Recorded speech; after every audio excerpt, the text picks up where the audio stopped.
Ini. Berapa lama? 45 minit. 45 minit. Ya. Saya diarahkan oleh Yang Berhormat Speaker, lepas Yang Berhormat Menteri, Yang Berhormat Ketua Pembangkang akan boleh sangat. Tetapi klausa kepada pembangkang arahan daripada Yang Berhormat Speaker ialah masa yang sama Yang Berhormat Menteri ambil. Tapi arahan pada Port Dickson, bukan pada Kuala Selangor. Okay. Silakan Yang Berhormat Ya, Menteri. terima kasih. Kuala Selangor pun boleh ya. 45 buat minit. Speaker, Kuala Selangor bagilah. Tuan Yang 20 minit. di-Pertua, Tak apa, biar Yang Berhormat Menteri. Silakan. sebelum memulakan sesi 45 penjelasan minit. dalam Dewan Yang Mulia ini, saya ingin menzahirkan penghargaan, ucapan terima kasih kepada semua ahli-ahli yang berhormat dan juga terutama kepada petugas Perasaan Hadapan, semua kementerian, agensi kerajaan, pihak swasta, pertubuhan bukan kerajaan dan seluruh rakyat Malaysia yang sentiasa bersatu dalam membendung penularan COVID-19. Terima kasih kepada semua. Tuan Yang Bertua, dalam usaha membendung penularan COVID-19, kerajaan khususnya Kementerian Kesihatan Malaysia amat serius dan komited melaksanakan pelbagai perancangan dan tindakan bagi mengimbangi antara keutamaan melindungi nyawa rakyat dan keperluan menjamin kelangsungan hidup. Pandemik COVID-19 ini turut memperlihatkan peri pentingnya kerjasama di semua peringkat jentera pelaksana kerajaan dalam mencegah, mengesan dan menangani pandemik ini. Setelah lebih setahun pandemik COVID-19 melanda seluruh dunia, sebanyak 194.2 juta kes COVID-19 dengan 4.2 juta kematian direkodkan sehingga kini. Manakala sehingga 26 Julai iaitu semalam, Malaysia telah merekodkan keseluruhan sebanyak 1,227,954 kes positif dan 8,201 kes kematian.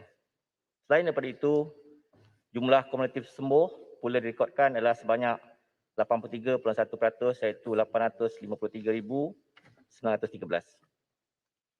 Semenjak kes pertama COVID-19 dikesan di Malaysia pada 25 Januari 2020, Malaysia telah menghadapi 3 gelombang jangkitan COVID-19. Gelombang pertama 25 Januari 2020 hinggalah 15 Februari 2020 hanya mencatatkan 22 kes COVID-19 dan tiada kematian.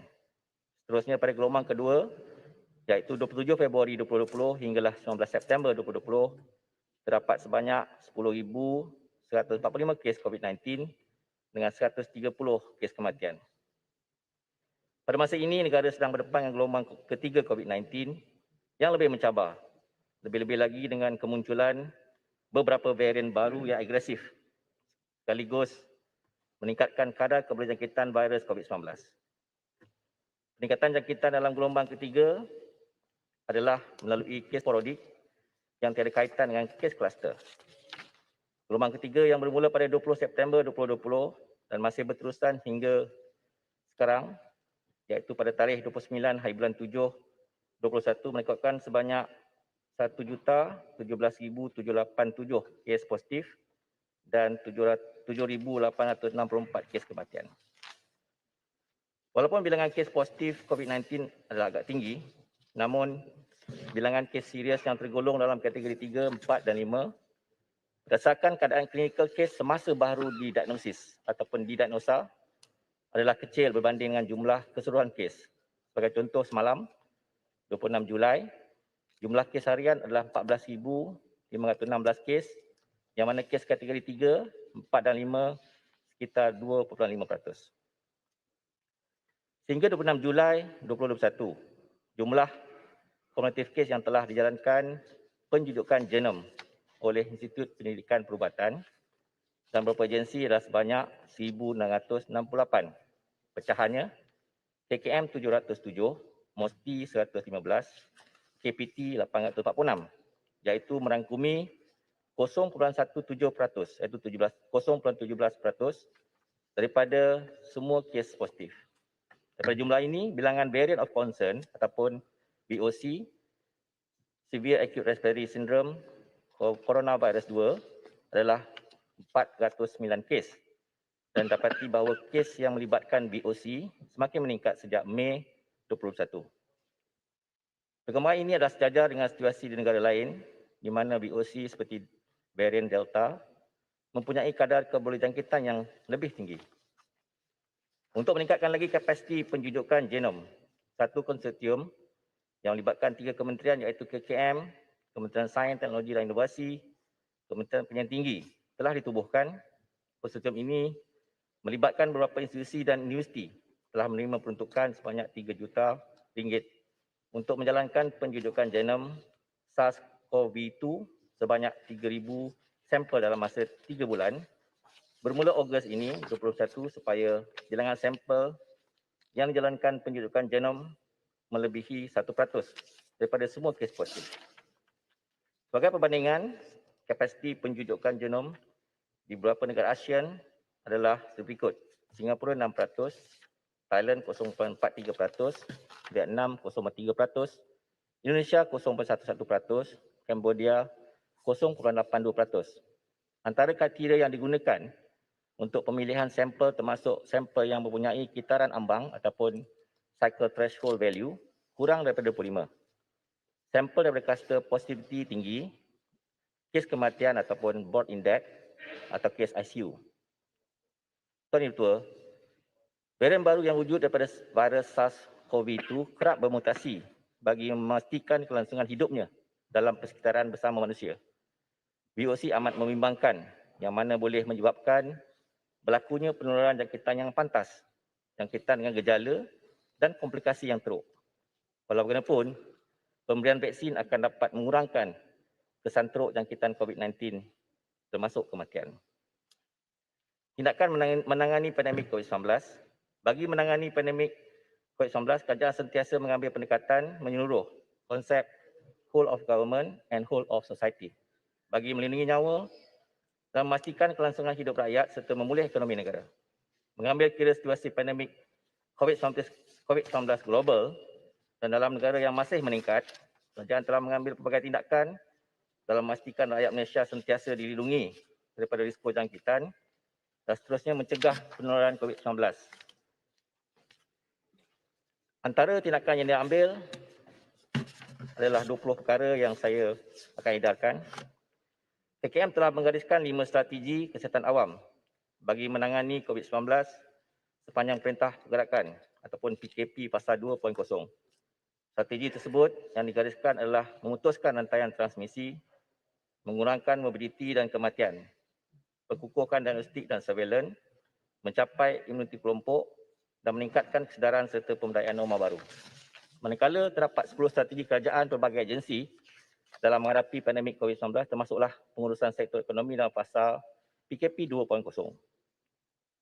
Strategi yang telah digariskan ialah tindakan perundangan melalui ordinan darurat, pengurusan tempat tinggal pekerja, pematuhan SOP di tempat kerja, pemantauan pematuhan menyeluruh, melaksanakan program saringan secara agresif, skuad anti-basmi COVID-19, membebaskan sukarelawan, penempatan sementara sektor awam, program imunisasi COVID-19 kebangsaan, penggunaan teknologi dan naziran pelaksanaan tindakan.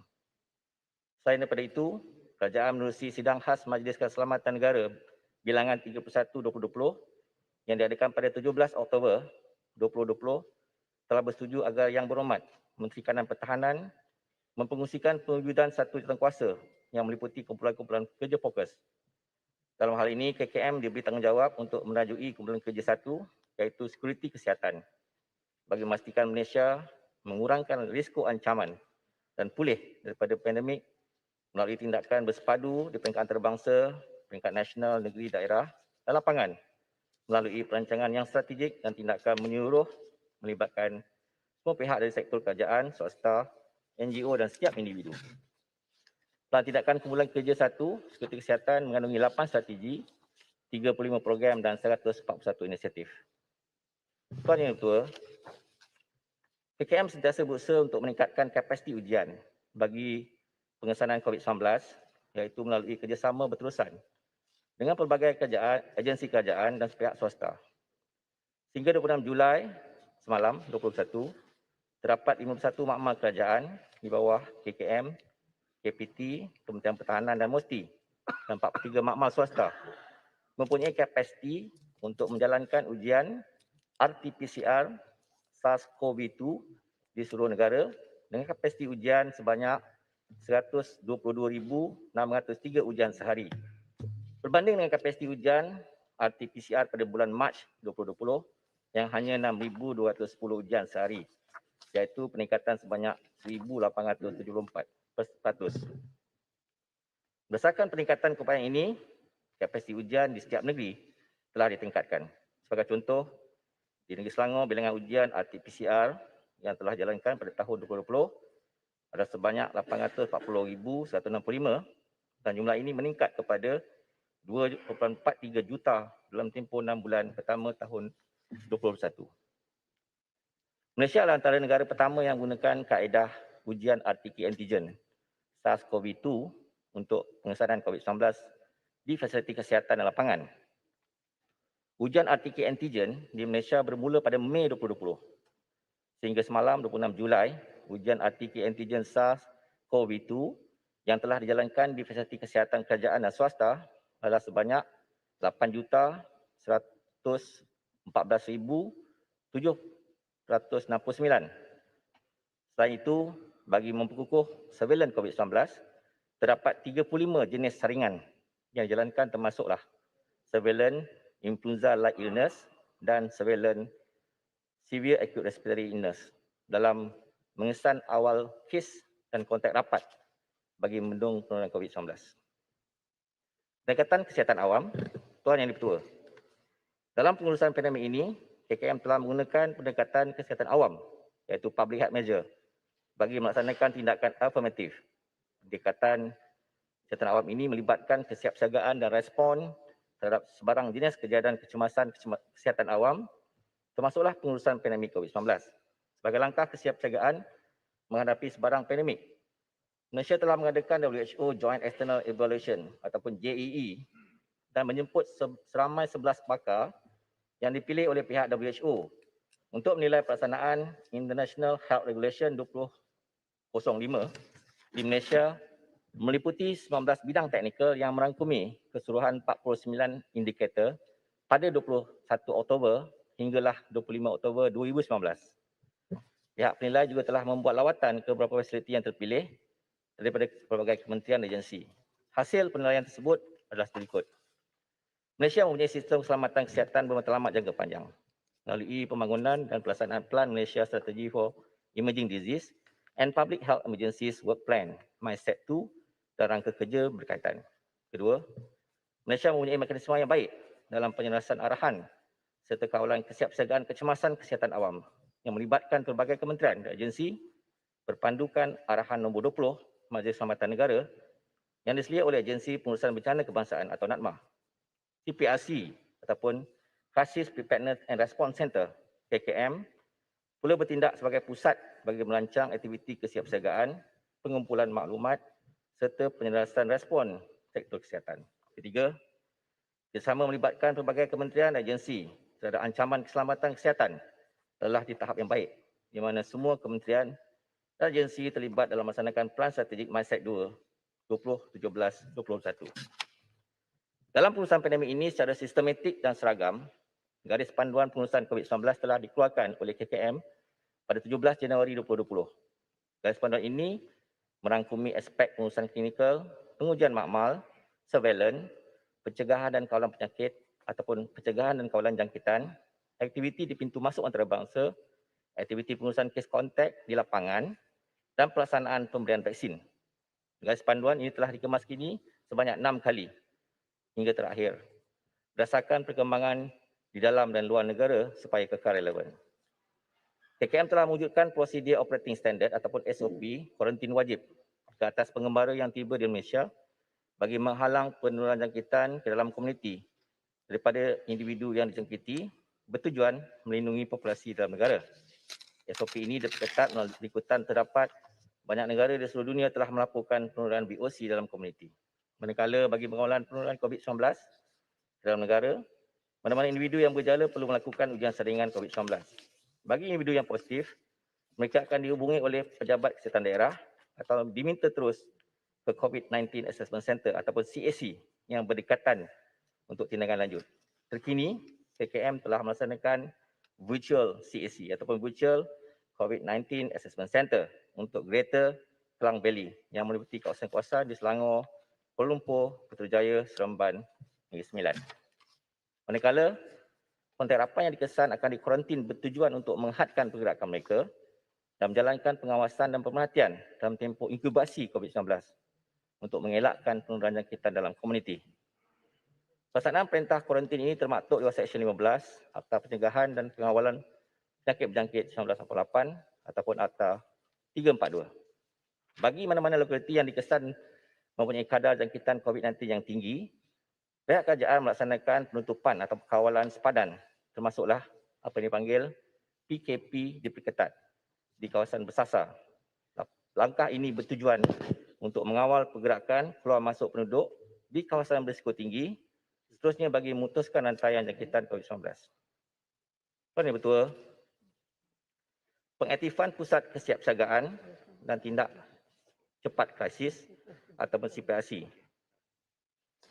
KKM telah mengaktifkan bilik gerakan COVID-19 di pusat kesiapsiagaan dan respon krisis kebangsaan pada 23 Januari 2020 bagi menjelaras aktiviti serta memantau situasi wabak jangkitan COVID-19 dalam dan luar negara dan berfungsi aktif sehingga kini dan sehingga wabak dapat ditangani.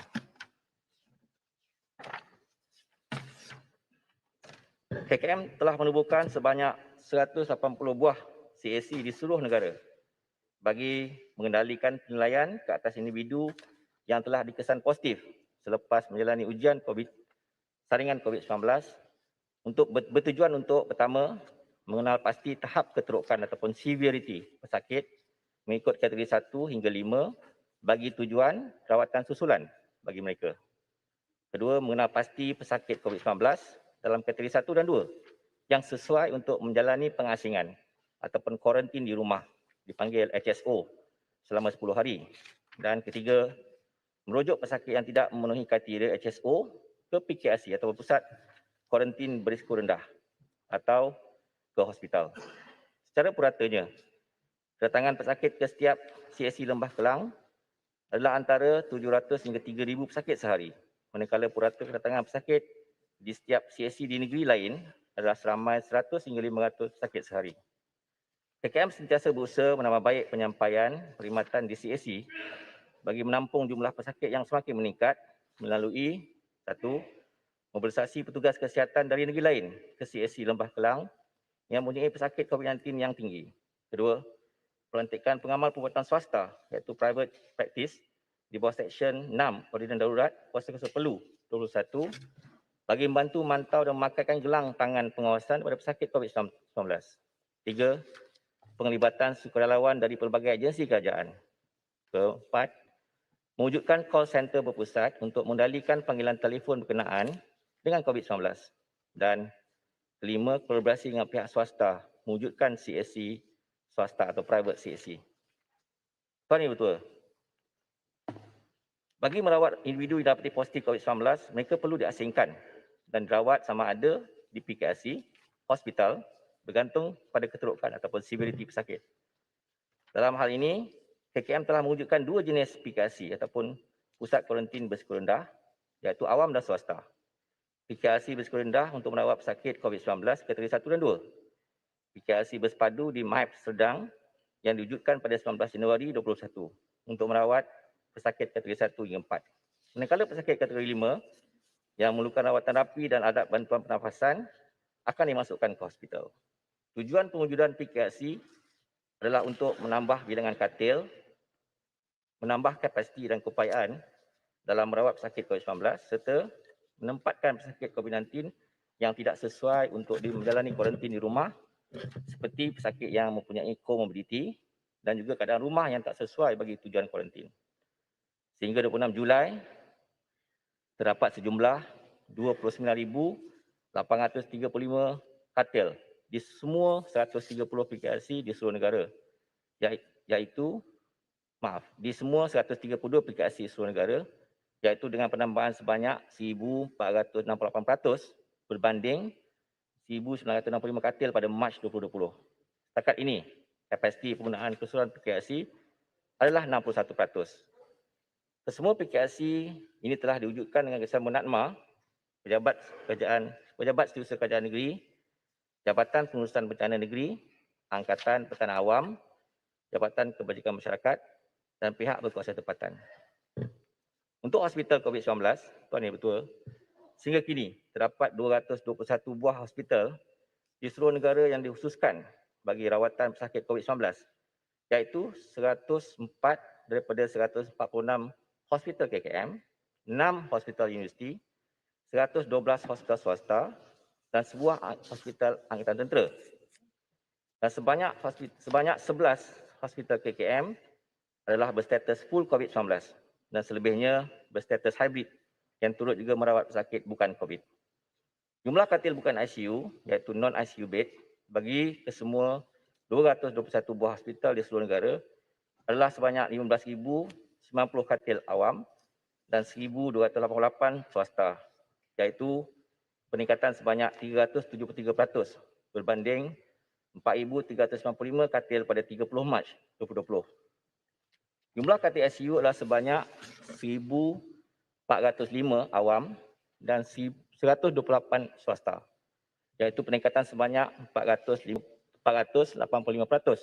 berbanding 316 katil ICU pada 30 Mac 2020. Bagi meningkatkan kapasiti katil merawat COVID-19 di hospital awam, seperti yang nyatakan, pengubahsuaian ruang tertentu, apa yang dipanggil repurpose area, di dalam dan di luar bangunan hospital untuk dijadikan ward dan ICU sementara telah dilaksanakan, termasuk pembinaan hospital Medan, ICU Medan, modular ICU dan penggunaan ICU di hospital swasta. Setakat ini, 3 modular ICU telah disediakan dan beroperasi di Hospital Tengku Ampuan Rahimah, Kelang, Hospital Kepala Batas, Penang dan Hospital Melaka. Bagi menampung peningkatan kes COVID-19, khususnya kategori 4 dan 5, KKM telah menambah 5 lagi modular ICU di beberapa hospital yang mempunyai kes yang tinggi, termasuklah Hospital Tengku Ampuan Rahimah sebagai tambahan, Hospital Selayang, Hospital Tengku Jaafar, Seremban, Hospital Tawau dan Hospital Sibu. Selain daripada penyediaan fasiliti, peralatan-peralatan perubatan seperti katil pesakit, katil ICU, ventilator, patient monitor dan sebagainya turut dipertingkatkan bagi memperkukuhkan keupayaan sebagai kesiapsiagaan dalam menangani pandemik COVID-19. Kerjasama strategik rentas agensi kerajaan. Seperti yang telah dinyatakan, keupayaan negara menangani pandemik ini telah dibantu melalui kerjasama strategik rentas kerajaan dengan pelbagai agensi kerajaan dan bukan kerajaan bagi memastikan setiap intervensi dan usaha yang diambil dalam menurunkan kes COVID-19 dilakukan secara lebih komprehensif. Sehubungan dengan itu, selaras dengan program strategik memperkasa rakyat dan ekonomi tambahan atau Perkasa Plus, kerajaan telah membentukkan 450 juta bagi meningkatkan kapasiti dan memperkukuhkan sistem kesihatan awam melibatkan Hospital Seliaan KKM, Hospital Pengajar KPT, Hospital Pakar Kanak-kanak UKM dan Hospital Medan ATM. Sebanyak 350 juta disediakan untuk hospital di bawah KKM, 80 juta Hospital Pengajar, 20 juta bagi Hospital Medan ATM. Sebahagian peruntukan yang disediakan kepada KKM juga turut digunakan membiayai perolehan bekalan ubat, reagen, consumable dan peralatan perubatan sebanyak 30 juta untuk HPKK UKM dan 20 juta untuk Hospital Pengajar UPM. Angkatan Tentera Malaysia di bawah Kementerian Pertahanan Malaysia turut terlibat dalam meningkatkan kapasiti perkhidmatan kesihatan dengan mewujudkan Hospital Medan di beberapa negeri yang mempunyai kes COVID-19 yang tinggi seperti di Pokok Sena Kedah, di Penjara Kepayan Sabah, Hospital Tawau, Hospital Kepala Batas, Kapit Sarawak, di Labuan, di Hospital Sultan Aminah Johor dan juga Hospital Tentera Tengku Mizan Kuala Lumpur. Di samping itu, Hospital Pengajar Universiti ataupun SPU di bawah KPT seperti Hospital Chancellor Tengku Mukris, Pusat Perubatan Universiti Melaya, Hospital Universiti Sains Malaysia, Hospital UiTM, Hospital Pengajar UPM dan hospital swasta turut sama dalam memberikan rawatan pada pesakit COVID-19. Kapasiti katil Hospital Pengajar UPM telah dipertingkatkan untuk merawat pesakit COVID-19 daripada 119 katil kepada 246 katil manakala swasta telah menyediakan sebanyak 1,287 katil. Pada 4 Jun 2021, sebagai langkah untuk meningkatkan kapasiti penyediaan kemudahan untuk merawat pesakit COVID-19, pemilikan sementara dan penggunaan sumber hospital pakar kanak-kanak UKM telah dilaksanakan. Memahami bahawa usaha COVID-19 memerlukan kerjasama bersepadu, Protect Health Corporation Sdn Bhd, Protect Health, iaitu syarikat tidak berasaskan keuntungan milik KKM, telah memperkukuhkan kerjasama awam swasta untuk menjayakan program imunisasi kebangsaan atau PIK sehingga 26 Julai 2021 sebanyak 1,654 pusat pemberian vaksin apa yang dipanggil PPV, pengamal perubatan awam swasta, 31 PPV klinik pakar, 122 PPV hospital swasta, 25 PPV pusat jagaan ambulatory, 6 PPV AstraZeneca, 68 PPV integrasi, 48 PPV industri, 18 PPV mobile dan 6 NGO kesihatan telah terlibat bagi mempercepatkan kadar vaksinasi serta memaksimumkan akses vaksin kepada rakyat di seluruh negara. KKM ingin mengambil kesempatan ini untuk merakamkan penghargaan di atas kerjasama semua pengamal perubatan swasta dan NGO kesihatan serta para sukarelawan yang terlibat secara langsung dan tidak langsung dalam menyokong dan menjayakan PIK yang diselaraskan oleh Protect Health. Tuan Ibu Ketua, inisiatif The Greater Klang Valley Task Force Yang Amat Berhormat Perdana Menteri Malaysia mengambil perhatian serius dengan situasi semasa pandemik COVID-19 di Malaysia. Sejak 2 minggu lepas, KKM berhadapan dengan krisis khususnya di Lembah Kelang. Dengan peningkatan kes yang mendadak, terdapat keperluan untuk meningkatkan kapasiti katil COVID-19 dengan cepat. Termasuklah bekalan oksigen, peralatan yang berkaitan dan keperluan untuk memobilisasikan anggota kesihatan. Justru, kerajaan telah menubuhkan pasukan bertindak khas Greater Klang Valley bagi menangani situasi semasa di Negeri Selangor, wilayah Persekutuan Kuala Lumpur dan Negeri Sembilan. Peranan JKV STF ini adalah untuk menangani krisis dan impak kepada sistem kesihatan susulan peningkatan kes. Semasa krisis ini adalah penting untuk memastikan pesakit COVID-19 yang mempunyai gejala teruk mempunyai akses kepada katil COVID-19 di hospital atau PKRC bersepadu. Pesakit COVID-19 yang bergejala dipantau awal oleh KKM. Fungsi JKV STF diperkukuh menerusi penggunaan virtual CAC bagi memantau pesakit positif yang bergejala ringan atau tidak bergejala yang menjalani isolasi di tempat kediaman masing-masing. Sekiranya gejala mereka tambah teruk, virtual CAC akan menjadi platform pengesanan awal dan boleh membuat rujukan ke hospital untuk rawatan selanjutnya. Tuan Ibu Ketua, penyumbularan ataupun outsourcing perkhidmatan kesihatan kepada pihak swasta. Kerjasama sektor swasta turut melibatkan penyumbularan. Bagi tujuan tersebut, sebanyak 56 juta telah diperuntukkan oleh kerajaan pada tahun 2020 kepada KKM untuk penyumbularan pesakit kepada hospital swasta bagi mengurangkan masa menunggu yang perlu menjalani pembedahan atau prosedur kritikal seperti urgent dan semi-urgent, perawatan jantung dan kanser. Penyumbularan ataupun outsourcing juga secara tidak langsung dapat membantu meningkatkan kapasiti hospital KKM bagi tujuan merawat pesakit COVID-19. Pada tahun 2021, kerajaan telah memperuntukkan sebanyak 100 juta lagi kepada KKM bagi tujuan penyumbularan perkhidmatan kesihatan ke hospital swasta dengan memberikan keutamaan kepada kes-kes di Lembah Kelang.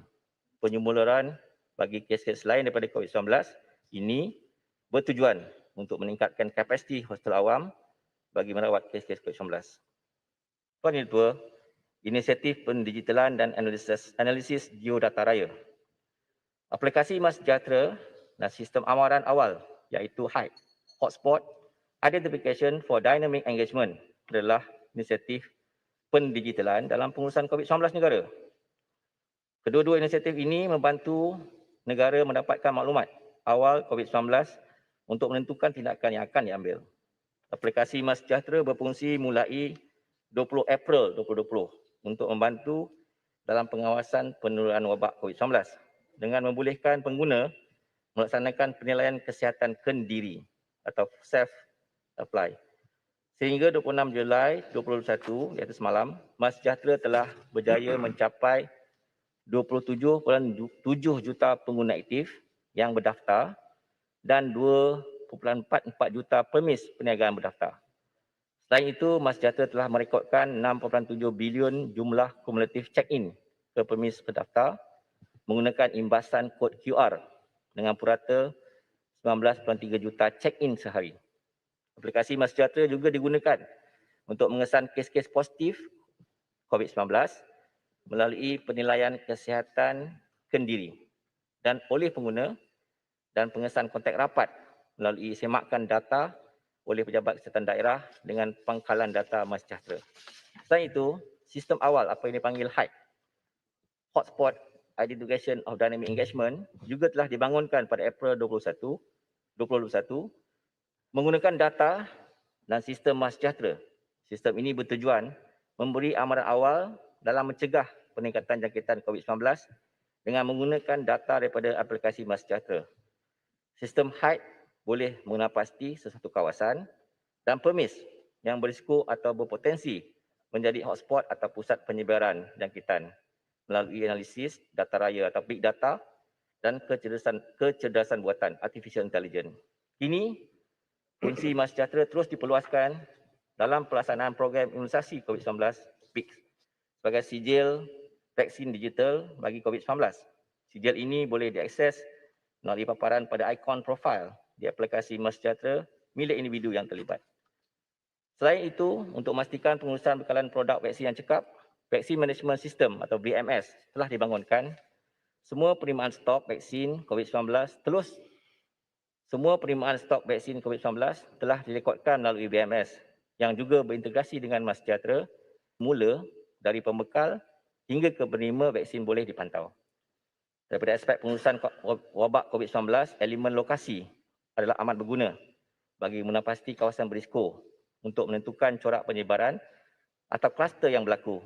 Melalui sistem GIS MyHDW, maklumat geospasial digunakan oleh CPRC di peringkat kebangsaan dan negeri dalam membuat keputusan bagi pemantauan bilangan kes serta langkah-langkah kawalan yang perlu diambil secara bersasar. Tuan Yang Dipertua, program vaksinasi merupakan langkah strategik yang dirangka oleh kerajaan bagi mendung wabak COVID-19 di negara ini. Sebelum kerajaan membuat sebarang keputusan pemilihan vaksin bagi melaksanakan program imunisasi COVID-19 kebangsaan PIKS, vaksin-vaksin ini perlu berdaftar dengan pihak berkuasa kawalan dadah ataupun PBKD melalui bahagian Regulatory Farmasi Negara ataupun NPRA. NPRA akan menilai data-data klinikal dan bukan klinikal bagi memastikan aspek kualiti, keselamatan dan keberkesanan vaksin tersebut adalah terjamin. Menyedari akses pada vaksin COVID-19 adalah sangat penting dan mendesak dalam keadaan pandemik. Satu laluan baru bagi pendaftaran bersyarat khas untuk rawatan COVID-19 telah diwujudkan. Pada 3 Disember 2020, satu direktif beserta dokumen panduan berkaitan proses pendaftaran bersyarat bagi produk farmaceutical termasuklah vaksin semasa tempoh bencana telah dikeluarkan oleh NPRA. Di samping itu, NPRA juga mengiktiraf dan mendaftarkan vaksin yang telah mendapat kelulusan Emergency Use Listing ataupun EUL di bawah program COVAX WHO. Susulan daripada itu, sehingga 19 Julai yang lepas, sebanyak 6 jenis vaksin COVID-19 telah didaftarkan secara bersyarat oleh pihak berkuasa kawalan dadah PBKD, iaitu vaksin Pfizer, AstraZeneca, Sinovac, CanSino, Sinopharm dan Johnson & Johnson. KKM bertanggungjawab untuk membuat perolehan vaksin yang mencukupi bagi mencapai imuniti kelompok menjelang penghujung tahun 2021.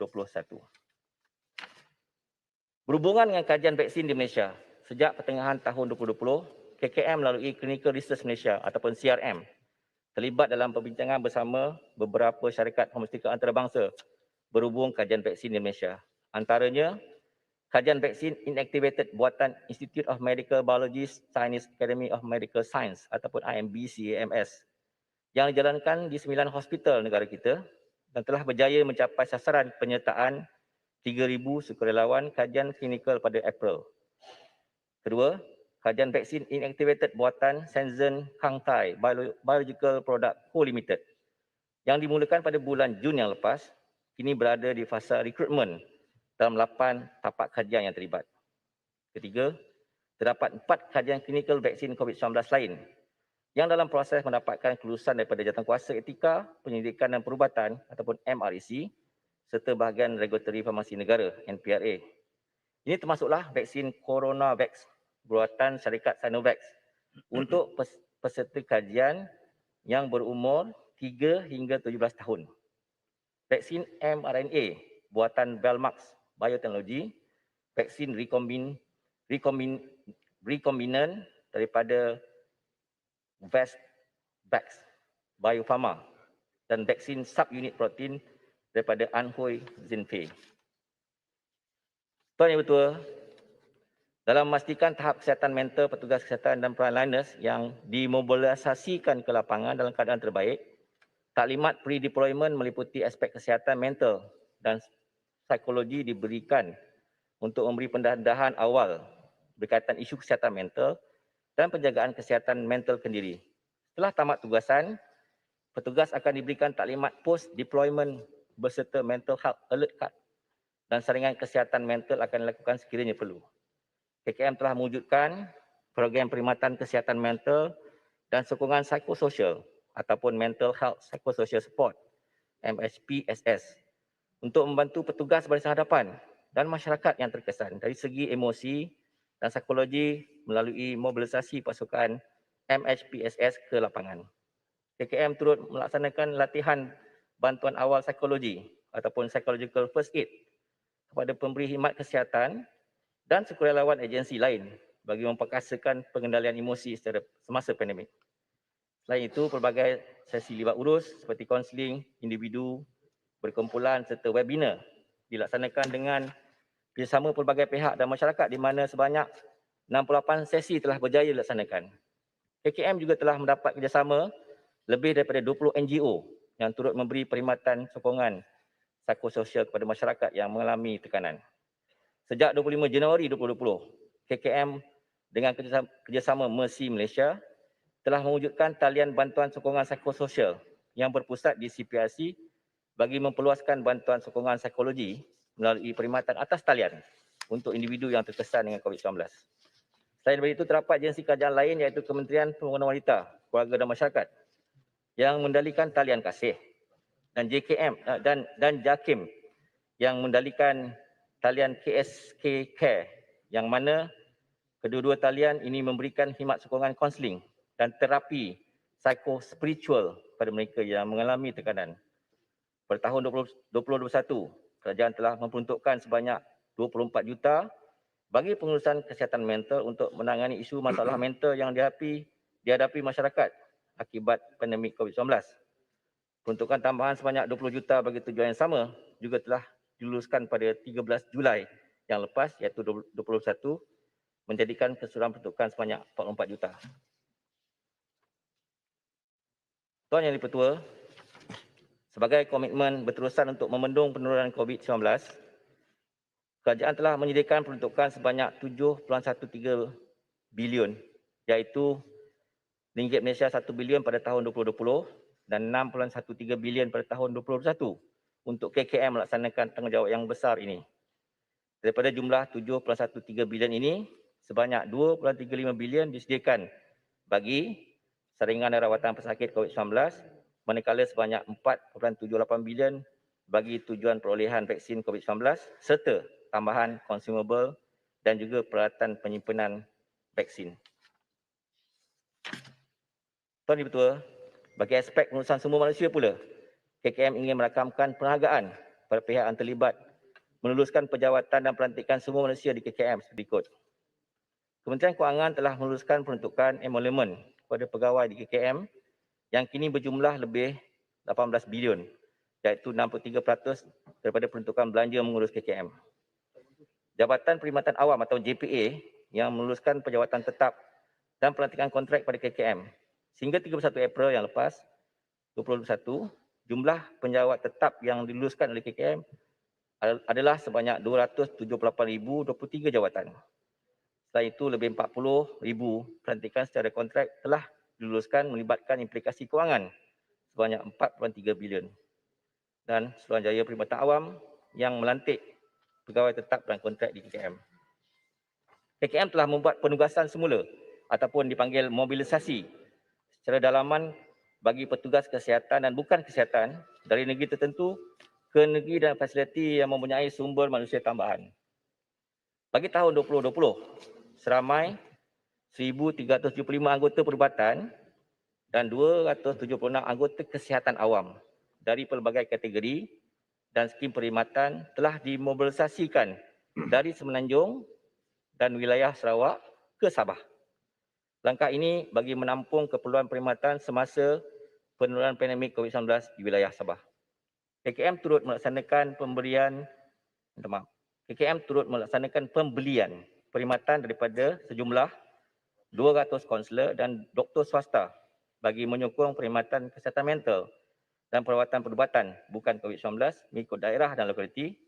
KKM juga berkolaboratif dengan agensi awam lain bagi mobilisasi pegawai di bawah agensi berkenaan. JPA telah memberi kerjasama untuk mobilisasikan sejumlah 211 pembantu takbir kewangan untuk melaksanakan tugas ketutupan fee di pintu-pintu masuk utama dan stesen kuarantin di seluruh negara termasuklah Sabah. Pejabat Setiausaha Persekutuan Sabah juga telah dijemput untuk menyediakan 69 orang pemandu kenderaan dari agensi awam di wilayah Sabah bagi menyokong khidmat logistik kesihatan di situ. Bagi tahun 2021 sehingga 20 Julai 2021, seramai 2,210 petugas dalam pelbagai kategori telah dimobilisasikan ke Kelantan, ke Sarawak, ke wilayah Persekutuan Kuala Lumpur, ke Hospital Kuala Lumpur, Negeri Selangor dan Negeri Sembilan. Selain itu, KKM telah melantik 1,519 petugas kesihatan kontrak tambahan berdasarkan kelulusan agensi pusat untuk ditempatkan di fasiliti kesihatan Selangor, Kuala Lumpur, Negeri Sembilan dan Hospital Kuala Lumpur. Penempatan ini bertujuan bagi memenuhi keperluan tambahan sumber manusia di Lembah Kelang agar kes-kes COVID dapat dikendalikan dengan pantas, cekap dan berkesan.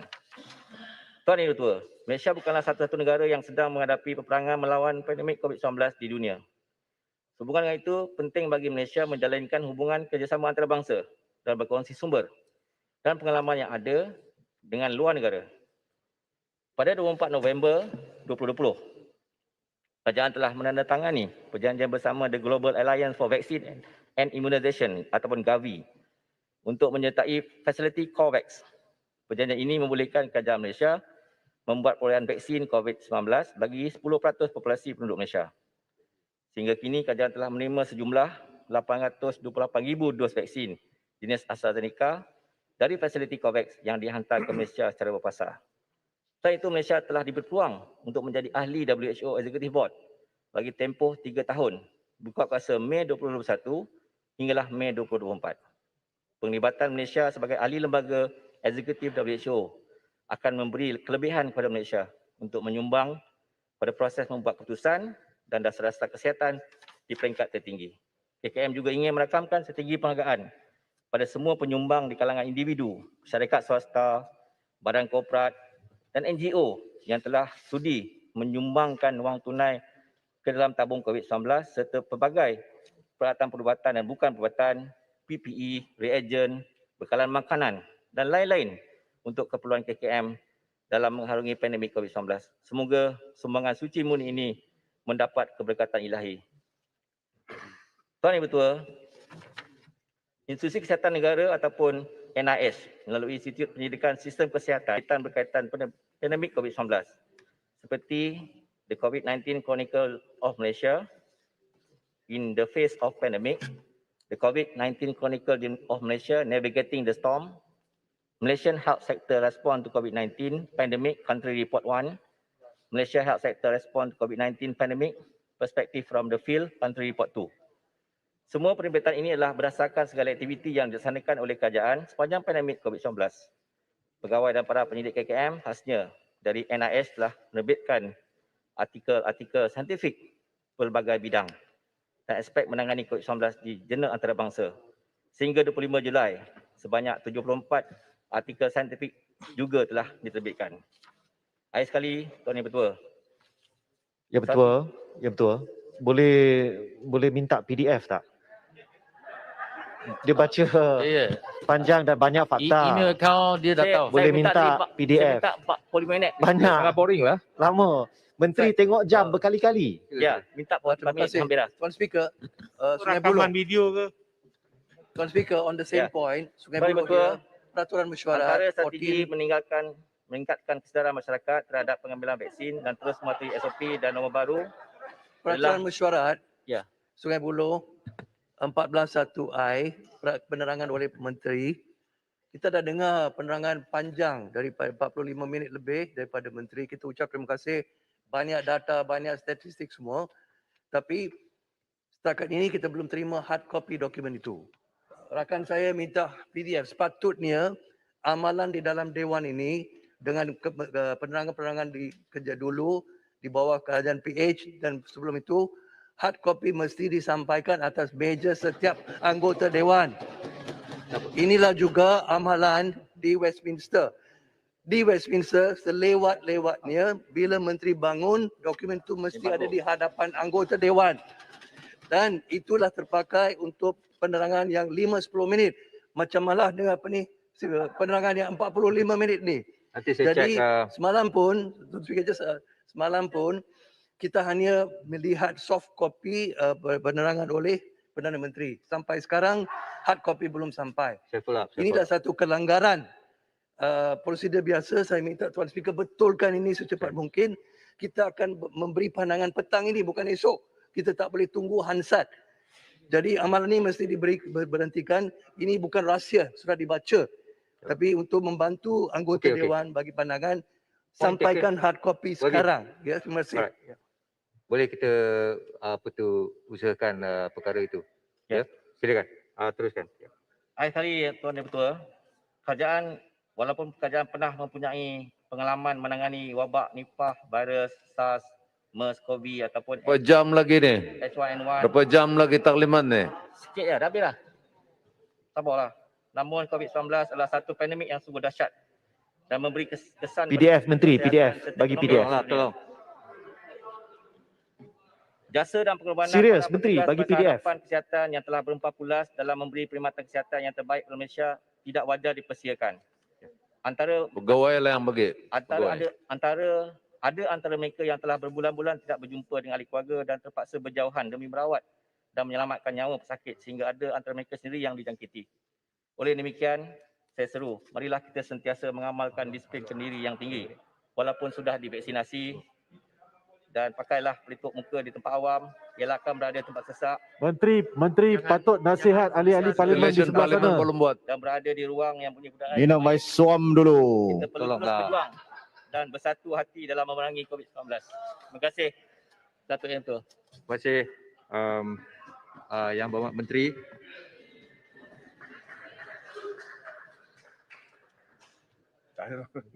Tuan Speaker, point of order.